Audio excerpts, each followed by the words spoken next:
नमस्कार, जय श्रीराम. परमार्थ जिज्ञासा याच्या 8व्या पॉडकास्टमध्ये आपलं सगळ्यांचं स्वागत आहे. आधी झालेल्या काही जे पॉडकास्ट होते त्याच्या काही अनुत्तरित प्रश्न आहेत आणि जे प्रेक्षकांनी विचारले आहेत त्याचा आपण आढावा घेणार आहोत आणि दादांकडनं आपण मार्गदर्शन घेणार आहोत. नमस्कार दादा. नमस्कार. त्याच्यातला पहिला प्रश्न आहे दादा की गोंदोले, सज्जनगड, बेळगाव इत्यादी ठिकाणी समाधीवर अनुग्रह दिला जातो. मग अशा वेळी सद्गुरु तत्व अनुग्रह घेणाऱ्यावर कशा पद्धतीने कृपा करतं आणि साधकाला ते अनुभव कसे येतात? सद्गुरू आला आणि सद्गुरू गेला हीच मुळी आमची अज्ञान अवस्था आहे. ओशो रजनीशांची जी पुण्यामध्ये समाधी आहे त्याच्यावर एक त्यांनी फार छान वाक्य लिहिलं आहे की Osho never born, Osho never died, Osho has only visited the planet called अर्थ बिटवीन दिस पिरियड. म्हणजे ते देहाने केवळ आपल्या या कालावधीमध्ये येतात, आपलं कल्याण करतात आणि ते ज्या तत्वामधून आले त्या तत्वामध्येच ते स्थिरावतात. तर समाधी हे बेसिकली त्या गुरुतत्वाचं चिरंतन अस्तित्व आहे. त्या समाधीमध्ये तो निश्चित आहे आणि त्याचा अनुग्रह ते आपल्यावरती करतातच, यात काही शंकाच नाही. पूज्य बाबा बेलसरे गोंदवल्याला त्यांच्या प्रवचनामध्ये फार छान सांगायचे की अनेकदा साधक असं म्हणत असतो की महाराज तुम्ही माझा स्वीकार करा, तुम्ही माझा स्वीकार करा. पण ज्या दिवशी महाराजांनी तुम्हाला अनुग्रह दिला त्याच दिवशी महाराजांनी तुमचा स्वीकार केलेला असतो. मग ही सगळी साधन प्रक्रिया काय आहे?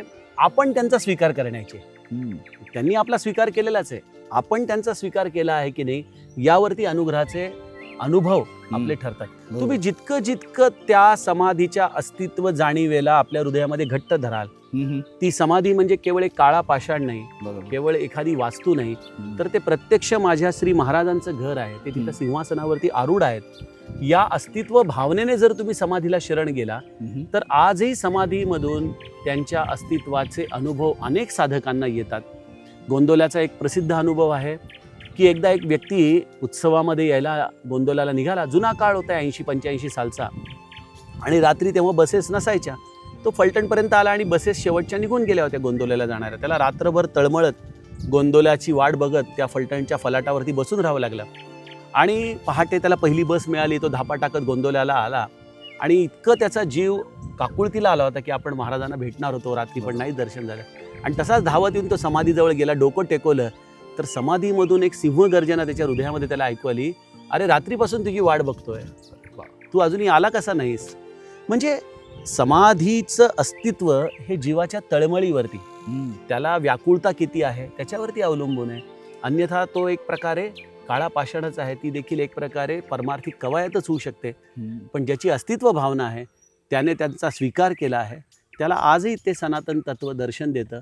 त्याला अनुग्रह तर आधीच दिलेला असतोच आणि त्याचं कल्याण देखील या समाधीच्या माध्यमातून होतं. वा, हा प्रश्न विचारला होता शुभांगी गोखले यांनी. बरं. आता दुसरा एक प्रश्न विचारला आहे अनघा खोत यांनी. बरं. सुख दुःख, यश अपयश या बाबतीत आपण स्थितप्रज्ञ राहणे हे साधकांसाठी खूप जरुरी असं म्हणतात.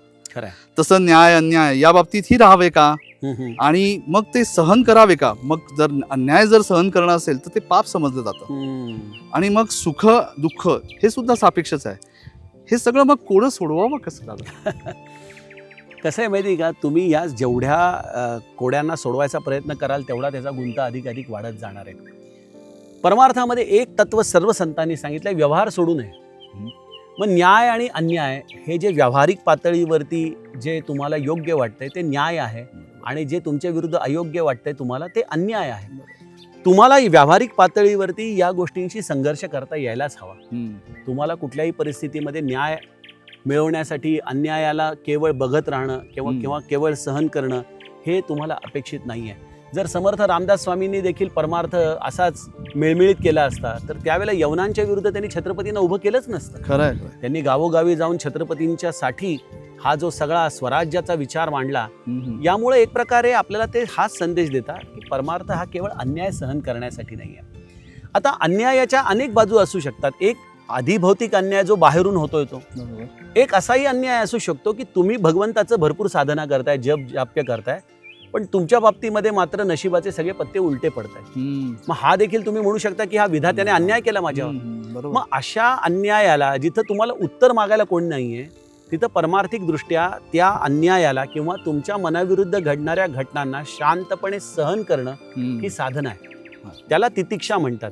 त्यामुळं जिथं जिथं तुम्हाला प्रतिकार करता येतो, जिथं जिथं तुम्हाला गोष्टी बदलता येत आहेत, त्या गोष्टी बदलण्यासाठी प्रयत्न करणं हे कधीच परमार्थाने तुम्हाला करू नका म्हणून सांगितलेलं नाही आहे. पण ज्या गोष्टी तुमच्या कपॅसिटीच्या बाहेर आहेत, क्षमतेच्या बाहेर आहेत, त्या गोष्टी मात्र शांतपणे सहन करणं ही परमार्थामधली तितिक्षा साधन आहे.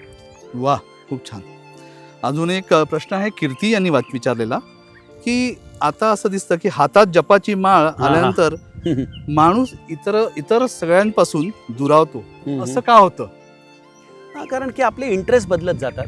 कसं असतं, तुम्ही 4 लोकांमध्ये राहता, तेव्हा 4 लोकांच्या प्रमाणे जर तुमचा स्वभाव असेल तर तुम्ही त्याच्यामध्ये रमता. बरोबर.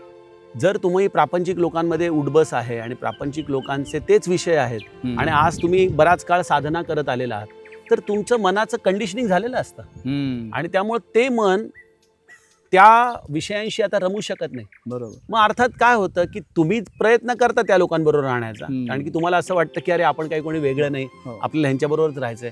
पण त्या लोकांना तुमच्याबरोबर राहत नाही त्याचं काय, आणि त्यामुळे ती लोक आपोआप तुमच्यापासून दूर होतात, कारण की त्यांना तुमच्याशी बोलून रस येत नाही, त्यांना तुमच्यामध्ये ते विषय सापडत नाहीत. त्यामुळे अर्थातच तुम्ही एकटे राहता.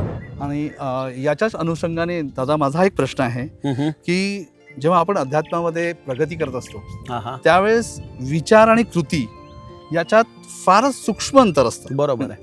आणि मे बी अगदी केवळ क्षणाचं असतं. तर मग तेव्हा आपला विवेक कसा जागृत ठेवावा? कारण एखाद्याच्या बोलण्याचा लगेच आपल्याला राग येतो, कारण आपण इतक्या पटकन रिॲक्ट करतो, किंवा एखादा विचार आल्यानंतर आपण एखादी म्हणजे वाईट कृती सुद्धा करून जातो आणि मग त्याच्यानंतर आपल्याला फार पश्चाताप होतो.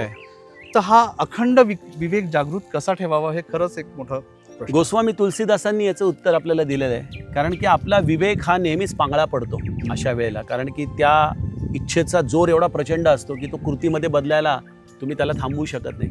याला एकच भिंत आहे, याला एकच मार्ग आहे थांबवायचा, किंवा त्याला एकच गाळणी आहे आणि ती विवेकाची गाळणी आहे. आणि विवेकाची गाळणी ही केवळ सत्संगानेच भक्कम राहू शकते.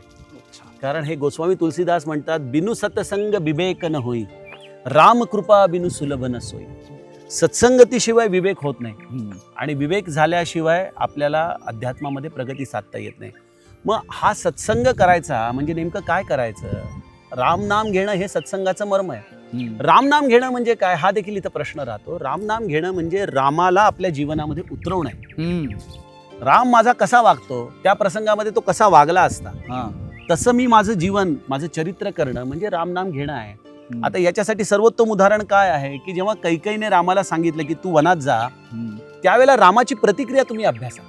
तुम्ही त्या क्षणी तिथं स्वतःला ठेवून बघा की तुमची प्रतिक्रिया काय असते. तुमची निश्चित इन्स्टिंक्टिव्ह प्रतिक्रिया हीच असती की माझं काय चुकलं, मी कशाला जाऊ वनामध्ये. बरोबर. पण इथं माझ्या रामाने काय उत्तर दिलं, आई वडिलांची आज्ञा मिळणं, वनामध्ये जाणं, भरताला राज्य मिळणं, याच्यासारखं बडभागी पण दुसरं काही नाही. मी वनात जाईन, मला संतांची दर्शन होतील, मला त्यांचा अनुग्रह प्राप्त होईल, हे खरोखर माझ्या जीवनाचं कल्याण करणारी आज्ञा तू आई दिलेली आहेस.